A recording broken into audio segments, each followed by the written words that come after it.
Well, this video was a long time coming. Evan and I recapped season 50 of Survivor in the hands of the fans. About a week after the season came to a close, Evan and I had discussed working together to compile a list, the player rankings. But the two of us could never lock down a distinct day for the both of us to get together. If you are wondering why it took so long, you could blame Evan. So everybody in the comments section, before you tear me apart for my rankings here, make sure you comment down below, boo Evan. And before we get into it, yes, you are going to disagree with some of my placements, and I will be looking forward to having some discussions with you guys in the comment section down below. Also, if you want to read some of my reality TV writings, I have written some reality TV articles for my local newspaper, the entertainment section, inland360.com. I will link down below to some of my work. Anyway, ladies and gentlemen, without further ado, let's just go ahead and dive into these player rankings. We have 24 players to rank, so this should be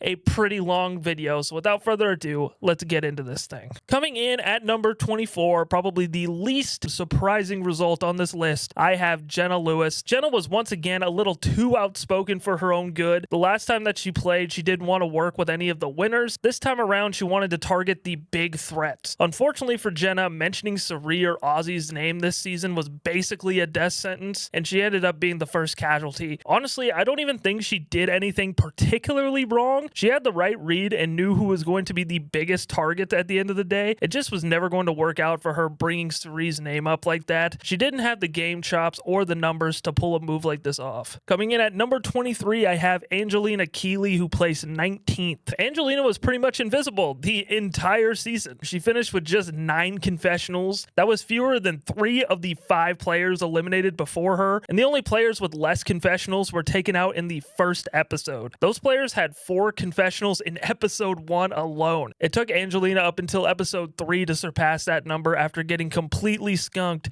in episode 2. And when Angelina was shown on our TV screen, it was often negative. We had people dunking on her, saying she didn't contribute around camp, and if the original Vatu tribe went to tribal, she definitely would have been the target. Thanks to a swap, though, that reunited her with some of her old David versus Goliath buddies, she managed to survive 1 tribal council, but after that, that group turned on themselves. We never got to see much strategy from Angelina this season. Most of what we saw was negative content, and she was left out of the loop all the way up into her eventual elimination. And coming in at number 22, I have Savannah Louie, who placed 22nd. And Savannah was put in a pretty impossible situation. She was both an unknown and a winner, which left her in a really tough spot from the jump. The fact that she survived the first vote at all was honestly pretty impressive given how disadvantaged she was. Savannah never really had anybody willing to go to bat for her, and she wasn't insulated like at all. Christian had Rick, Cirie had Ozzy had Cirie and Emily had Christian, Rick, and Ozzy, leaving Savannah with absolutely nobody. She was clearly on the outs from the beginning. Coming in at 21, I have Charlie Davis, who placed 18th. Charlie, for me, was probably the biggest letdown of the season. He became completely locked in on Rizo after a lie he told about not voting for his #1 ally in the end, and that tunnel vision really prevented him from seeing the entire game board. Charlie had connections with the likes of Dee and Kamilla from his original tribe, yet he allowed a relative unknown at the time in Rizo, who had nobody on the tribe that he had prior connections to from playing Survivor just 2 weeks before taking the island for season 50. He let Rizo steal those allies and blindside him. Charlie's paranoia was picked up by Rizo as well. He was able to read that despite Rizo wanting to work with Charlie initially. This anti-Rizo sentiment that Charlie carried linked him more closely with Jonathan. I think players like Dee and Kamilla saw Charlie as the strategic head of that duo, and by taking out Charlie, they were effectively weakening Jonathan's position in the game. Charlie didn't survive a single tribal council, and a lot of his struggles this season came down to bad reads, something that I thought was a strength of his. Ever since he thought he had Maria's vote locked up in the finale of 46, even though we all did, it's all been downhill for Charlie. And coming in at number 20, we have the 20th place finisher, Mike White. You know, I actually thought Mike did a pretty good job integrating himself into his original tribe. He was able to downplay his threat level and settle into this lovable old man role. That strategy was always going to work with players who either aren't familiar with Mike's game or maybe wanted a spot on the White Lotus like Kamilla or Charlie. But once he got swapped and ended up back around familiar faces faces like Christian, they were able to see right through this facade that Mike White was playing. During Mike's eventual boot episode, he started planting seeds about Emily, but it felt like he pushed just a little bit too hard for his own good. He was pulling on Christian's heartstrings, and in the process of doing that, it backfired and reminded Christian that Mike had betrayed him before and not necessarily Gabby, who Mike was trying to compare Emily to. Mike is a naturally very, very good manipulator, but this time he tried that approach on someone who already knew exactly how capable he was, and it ended up costing him. Coming in at number 19, I have the 21st place finisher, Q Burdette. Q was one of the first major victims of Survivor 50's twists and swaps. He lost his vote back in episode 1, and then the David versus Goliath crew came together as a united front for the only time to take out the sitting duck that was Q. He still fought hard to stay, and that was honestly refreshing compared to the last time that we saw him play. Really, Q's entire run in season 50 felt different, and it may have only been because he wasn't on our television screens for as long. Early in season 46, we got glimpses of the strategic thinker that Q could be, but as the game went on, we got more of Q the character and saw how the game and elements wore him down. Now, would that have happened again if he got further in season 50? Probably, but we'll never know. However, just like in season 46, he got off to a really solid start. He found himself in the majority on his original tribe alongside Colby, Kyle, and Genevieve, a group that looked like it could have been the season's dominant power structure in the beginning. Instead, they had one of the biggest falls from grace of the entire season. I was still impressed by Q's ability to land in the majority despite his reputation and remain relatively level-headed throughout his time in the game. And it's just a shame we never got any truly iconic Q moments throughout this season. I think the third time might be when it all clicks for Q, and we definitely need him to do one more go on Survivor. And coming in at number 18, I have the 14th place finisher and the first member of the jury, Dee. A lot of my critiques of Dee are similar to another player that we'll mention a little bit later. Targeting Charlie is a move that she can absolutely add to her resume, but what did that move actually accomplish for her long term? It created problems that came back to haunt her and eventually contributed to her elimination. Once the blood moon was over and she realized Jonathan had turned on her by voting out Kamilla, she completely lost her footing. That result caused Dee to completely flip out, and Jonathan claims he created that reaction and it was intentional and part of his strategy and yada yada yada. But honestly, I think what we saw was a genuine human reaction from Dee. Dee is a player who's used to being in control. She's used to having her finger on the pulse of the game, and this time she just didn't. And when things stopped going her way, she struggled to adapt. Now, I think one of the most interesting things about returnee seasons is seeing how dominant players handle adversity. A lot of these players come back because they controlled their first season. The question becomes, what happens when they lose control, when they come back? What happens when their back is against the wall and they have to fight from the bottom? For Dee, the answer wasn't particularly encouraging. She aligned herself with Rizo, an outsider at the time, and built that relationship around information regarding his idol. Once that information quote unquote leaked, the foundation of that relationship crumbled, and from there, Dee never really recovered. She was eventually voted out by the same players she chose to trust and was forced to play her shot in the dark just to try and survive. Overall, I was not very impressed with Dee's return to season 50. And coming in at number 17, the 17th place finisher, Kamilla. I have Kamilla one spot higher than Dee because I really think she was probably one survived vote from going on an absolute tear. She had Dee on her side. Jonathan was shaping up to be a sitting duck, but then the blood moon happened.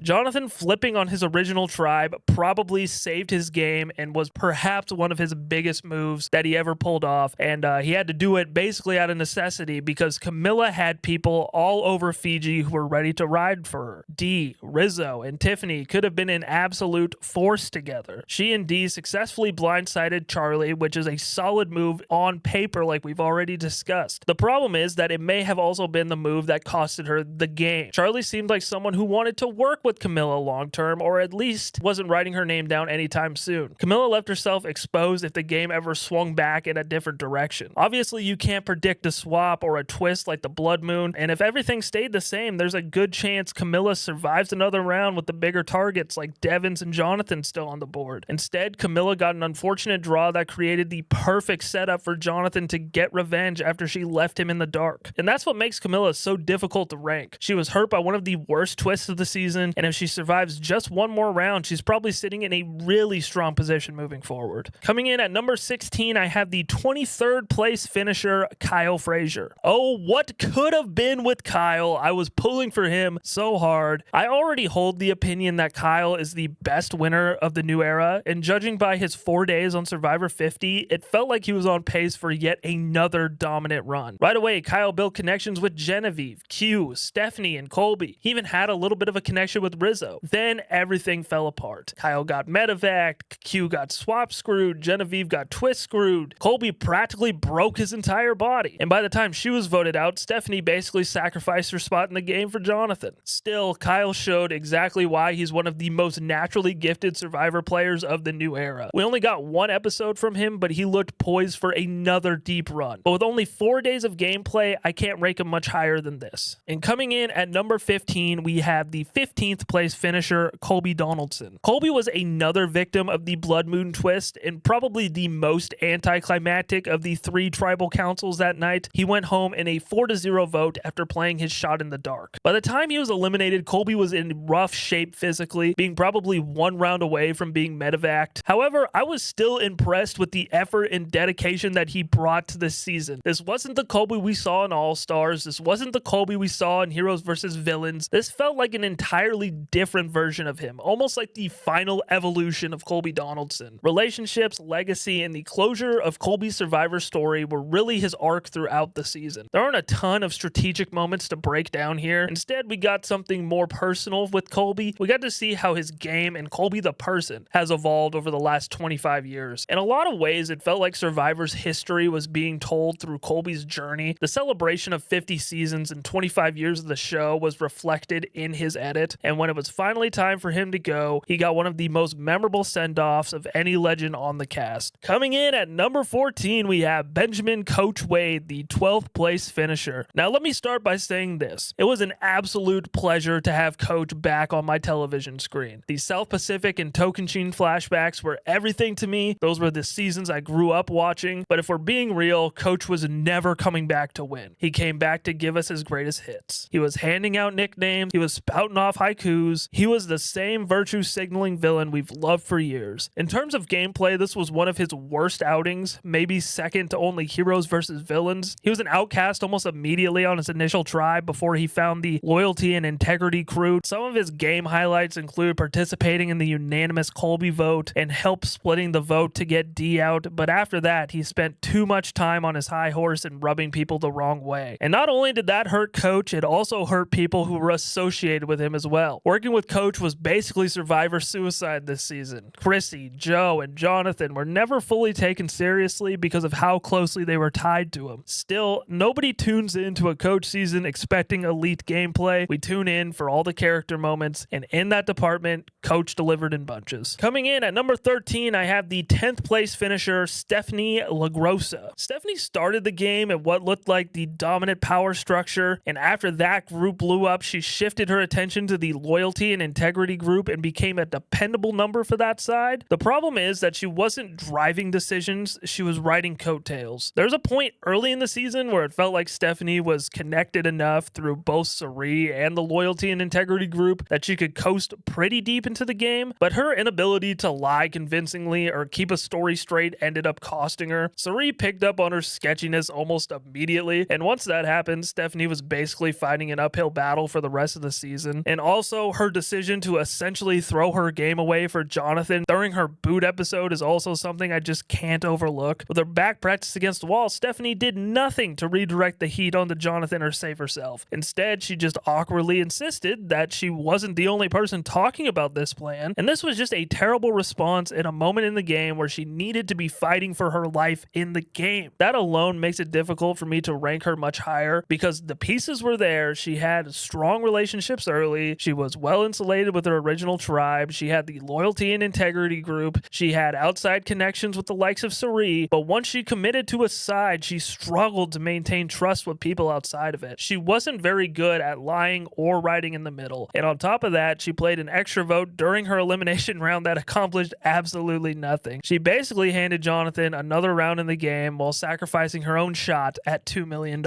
And coming in at number 12, I have Genevieve, the 16th place placer. Just like Kyle, man, what could have been with Genevieve? I don't think we've ever seen two players start a season this strong only to have their games cut so short so abruptly. Genevieve became became the third and final victim of the Blood Moon twist, and her elimination hurt the most. She landed on a tribe with Aubry, her biggest rival in the game, alongside Christian, who gifted Aubry an idol, and Devens, Christian's #1 ally. As if this wasn't bad enough, she had already found 2 idols before this round, but she couldn't use them because they were Billie Eilish boomerang idols and she had to give them away. If Genevieve had access to just one of these idols, she probably survives, and we're looking at a completely different season. Instead, she never had a chance. I don't know if we're ever going to see a player get robbed harder by 2 separate twists ever again, and I really hope we never do. Her Survivor 50 story is basically a cautionary tale about how twists can completely derail some of the biggest players and personalities in a season. And coming in at number 11, I have the 7th place finisher, Rick Devens. Rick was in a great position for most of the game. He survived the pre-merge, navigated the Blood Moon, planted a fake idol, and had the iconic Mr. Beast coin flip moment, and remained one of the biggest characters of the entire season. However,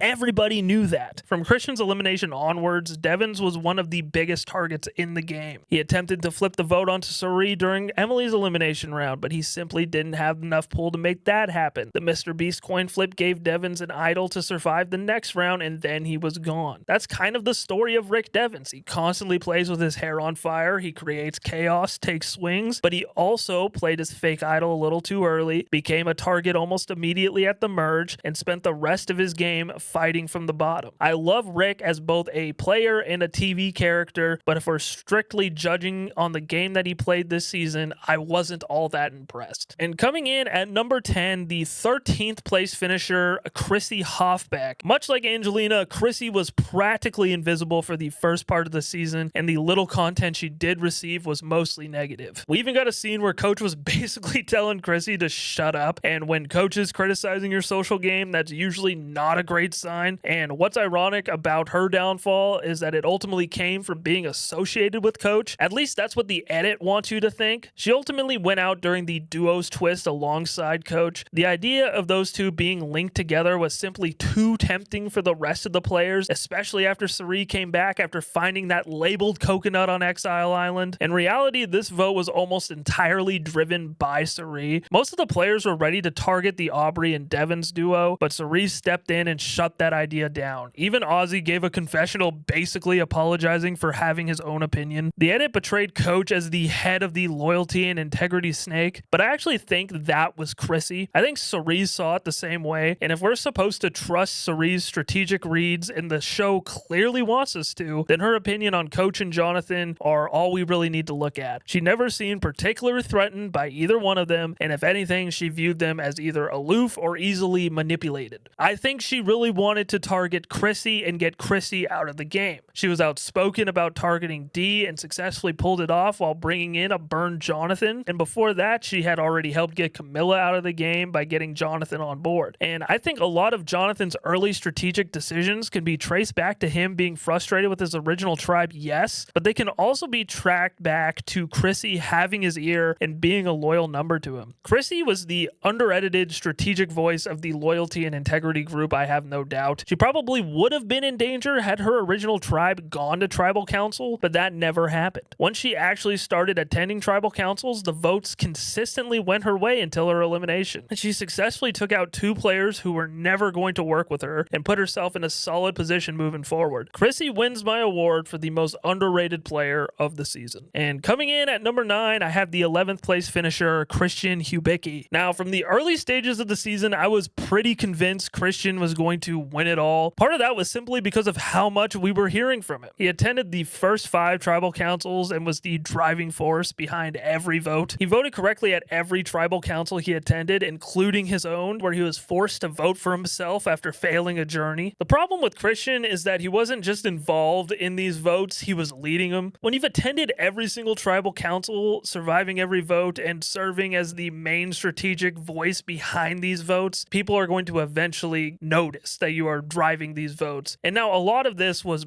practically unavoidable for Christian. He was constantly going to tribal councils, and he was attached at the hip to somebody like Devens, another huge personality and strategic threat. And at the end of the day, the biggest problem with Christian's game is the same thing that hurt him the first time around, and that's threat management. Even though he's a David, people know how good he is at Survivor. He's good strategically, he's good socially, he's good in the challenges. And when you combine all of that with constant visibility and a strong strategic voice, it's almost impossible to hide how dangerous you are. And coming in at number 8, I have the 8th place finisher, Ozzy. We were teased with a new version of Ozzy, only for it to end the exact same way it always seems to end, with Ozzy looking like a fool. What Ozzy's game really boils down to is this: we practically watched Cirie play 2 games of Survivor, her own and Ozzy's. Ozzy rarely seemed to have an original thought throughout the season. As I mentioned, during the Chrissy vote, Ozzy was originally prepared to take a shot at Aubry and Devens during the duos twist, but the moment Cirie returned to camp, he practically apologized for having an original thought and immediately fell back in line. The only other time Ozzy seemed willing to trust his own instincts was when he literally dreamed he should play his idol, and just like during the duos vote, he ignored that instinct. This time, it cost him the game. He also failed to build a strong enough relationship with Rizo, the other member of his supposed Final 3 alliance. Rizo was on the tribe during Ozzy's blind side and never gave him a heads up, and that is a massive problem and a massive hole in Ozzy's game. And then there's the Aubry conversation. Ozzy trying to do jury management by explaining his whole entire game to Aubry was one of the most painfully Ozzy moments imaginable. In a lot of ways, this was a textbook Ozzy season. He formed enough relationships to survive the pre-merge, but as the numbers dwindled, it became increasingly obvious that he was a threat. Everybody saw it, everybody except Ozzy, and that's been the story of Ozzy's Survivor career: poor threat management and a lack of situational awareness. And coming in at number 7, I have the 3rd place finisher, Joe Hunter. I said this in my Survivor 50 review, but if you only look at Joe's numbers, how far he's gone in his 2 seasons, his immunity wins, and the number of votes cast against him, he's one of the best Survivor players to ever play. The problem is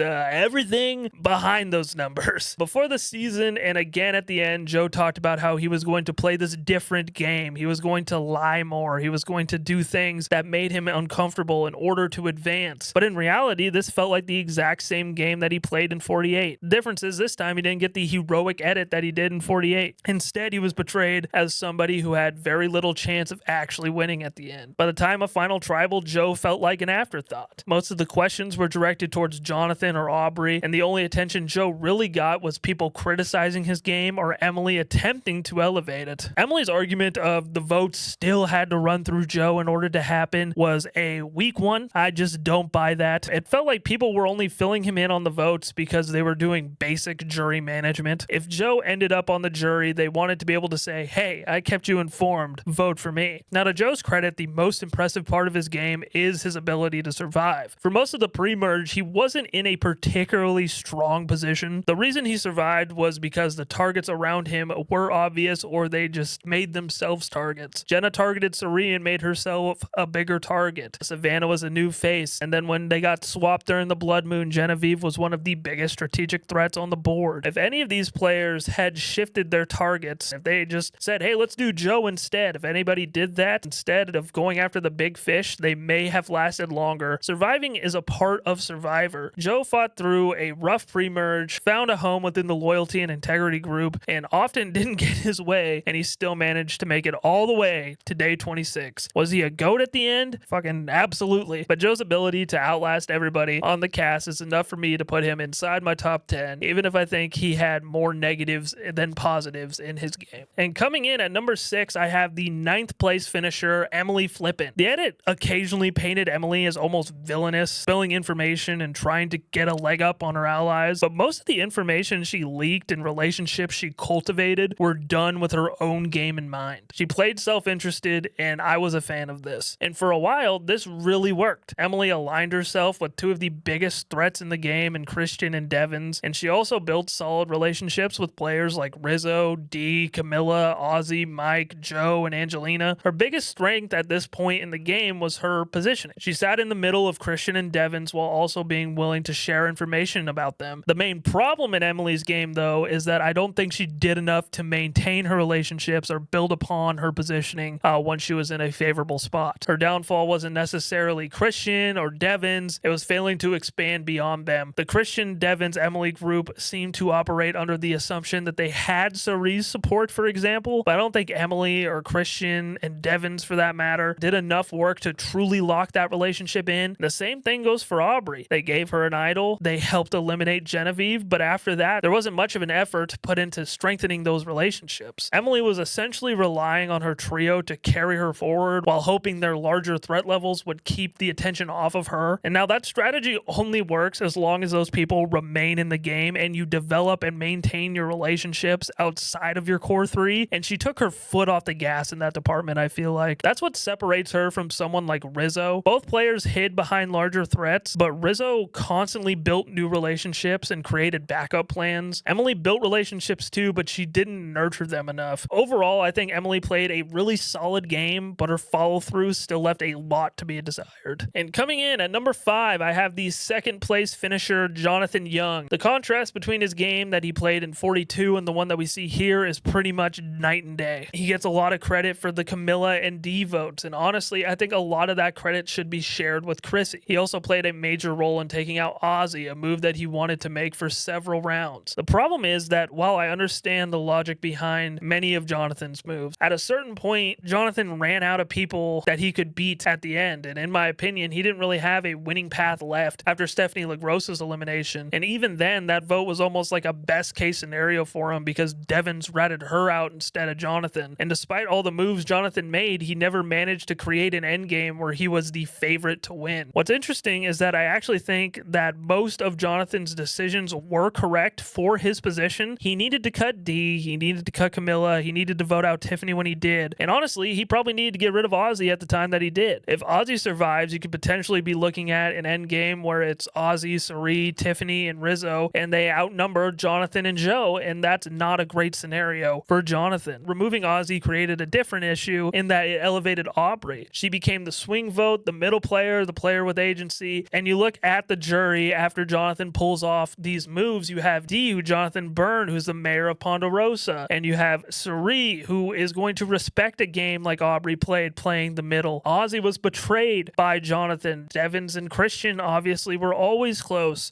with Aubry, and he also burned Tiffany on the way out. He played aggressively, he played actively, he made moves. Ironically, Jonathan's best move may have been the one where he did absolutely nothing. During the Mr. Beast coin flip, Stephenie completely sank her own game over something Jonathan was involved in, and he wisely stayed quiet in this moment. When I really break Jonathan's game down, I think he was shown as a driver more often than he actually was. A lot of the time, he was sharing that role with Chrissy and really relying heavily on the loyalty and integrity group to advance his position. That's not a knock against him. Jonathan played a very good game. Coming in at number 4, I have the 5th place finisher, Tiffany Ervin. And if you want to talk about being invisible, Tiffany Ervin may have been the most invisible player of the pre-merge. I wouldn't have blamed you if you forgot that she was even on the cast during this phase of the game. But once the merge hit, Tiffany came alive. By the time she was eliminated at the final 5, she may have had more win equity than anybody on the board. She was winning challenges to keep herself safe, was one of Cirie's closest allies, and realistically, she was one immunity win away from potentially winning the entire thing. The pre-merge portion of Tiffany's game is basically a nothing burger. She got blindsided when Kamilla left. She was even more confused when Dee got voted out. For a while, it looked like Tiffany's story was simply going to be somebody consistently left out of the loop, but then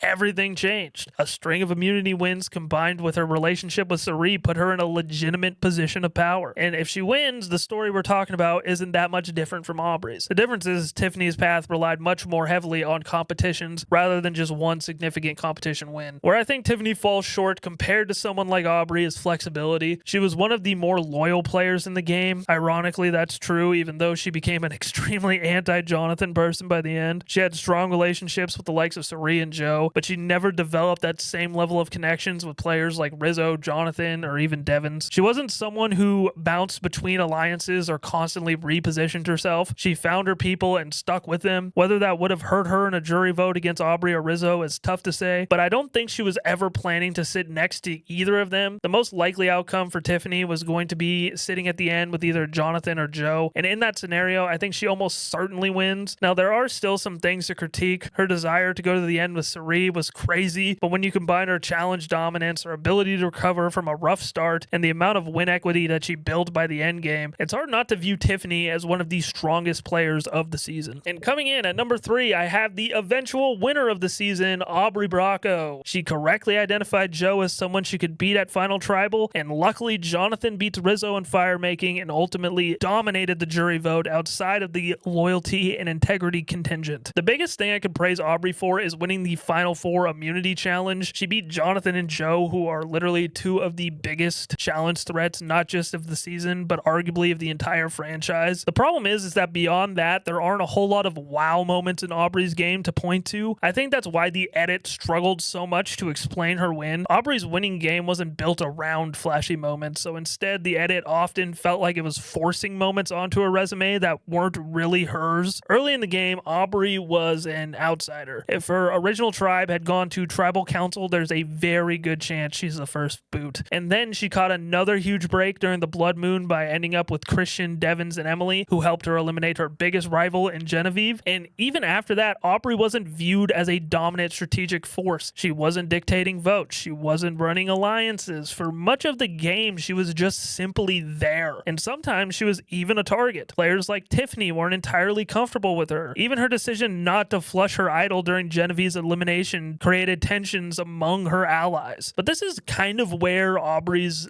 real game begins. Her best move wasn't playing this idol or creating a blindside or managing to get Ozzy's entire game spilled out to her.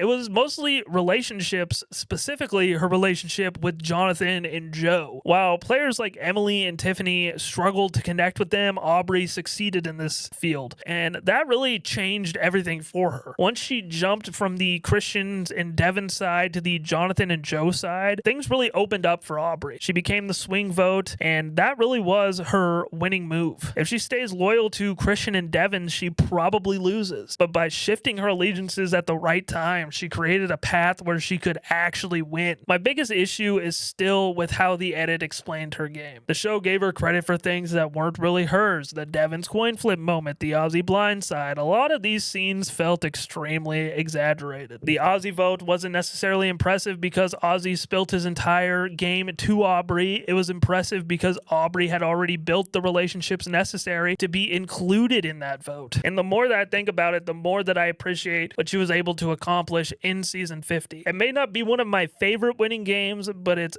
absolutely a winning game that deserves respect. Coming in at number 2, I have the 6th place finisher, Cirie Fields. Cirie Fields put together another Survivor masterclass in Survivor 50, and honestly, this may have been her best outing yet. From the opening days of the game, Cirie had everybody reporting back to her. Every vote ran through Cirie. Every decision seemed to require Cirie's seal of approval. And more often than not, she got the final say on who went home. She had loyal soldiers on her side in Ozzy and Tiffany. She had people across the game feeding her information. And when someone wanted to target her, she figured it out almost immediately. Just ask Jenna. Just ask Stephenie. The turning point of Cirie's game came when the power broker advantage hit, and more importantly, when Ozzy was eliminated. That's where her game really fell off a cliff, because the reality is that Ozzy and Tiffany were the only players left that were actually willing to take Cirie to the end. Not even Rizo, a member of the Sir Wizard of Oz alliance, was willing to do that. Even when Ozzy's name started gaining traction, Cirie was still fighting for him. You could see her subtly trying to push Jonathan and Tiffany away from that vote. The problem was that Ozzy had to do some of the work himself, and asking Ozzy to manage his own threat level was apparently too much to ask. She spent the entire season in the power position, and people were practically waiting for her to tell them what to do. Once Ozzy left, her path became dramatically harder. Now, to be fair, even if Ozzy survives, Cirie still has a difficult road ahead, but it is a road. That's why the Ozzy blindside feels so important and so damning to Cirie's game, because if that vote doesn't happen, there's a real chance that Cirie finally gets to the end. And if Cirie gets to the end, she definitely wins Survivor 50. Instead, we got another chapter in the story of the greatest player player to never win. And coming in at number 1, I have the 4th place finisher, Mr. Rizogod Rizo. We haven't seen a back-to-back stretch of games this impressive in a very long time. Rizzo's Survivor 50 game actually reminded me a little bit of Russell Hantz in Heroes vs. Villains. Now, before people start throwing tomatoes, I'm not saying they're the same player, but just stick with me. Both entered an all-star season as unknowns, both relied heavily on idols, and despite being unknowns, both managed to work their way into the majority during both the pre-merge and the merge. The similarities pretty much stopped there, but that's the comparison that I just kept making in my head. There were times in this game where Rizo looked dead in the water multiple times.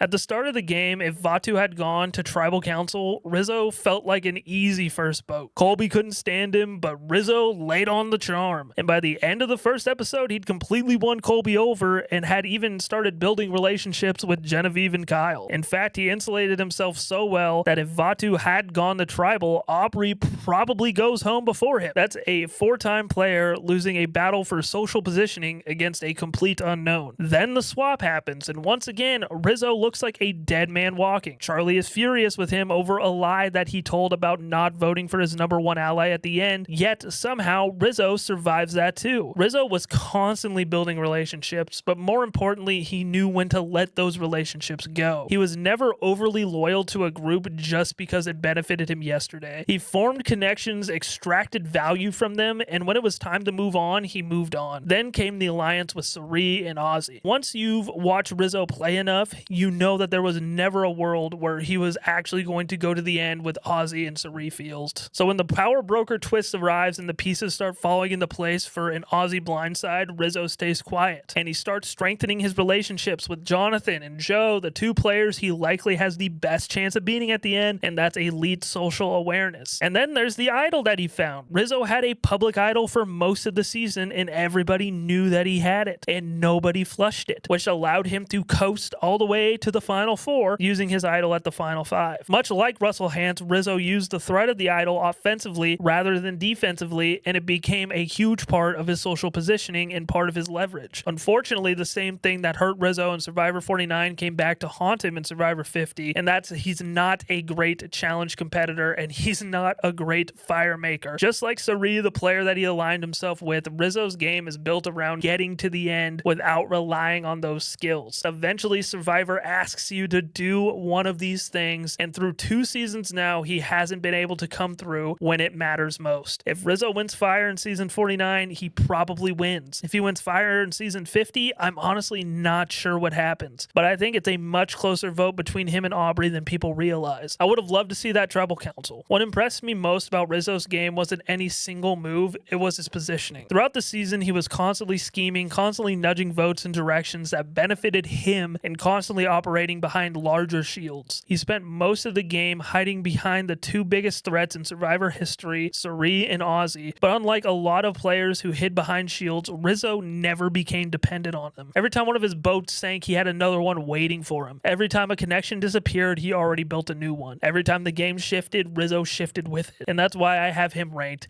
as my top player of season 50. Not because I think he played a perfect game, but because no player adapted better to changing circumstances than Rizo did. Alrighty guys, and that was my Survivor 50 player rankings. What do you guys think? Who do I have too high? Who do I have too low? Let me know in the comment section down below. And again, don't forget to check out all my articles over at inland360.com. But until then, I hope you guys have a great rest of your day.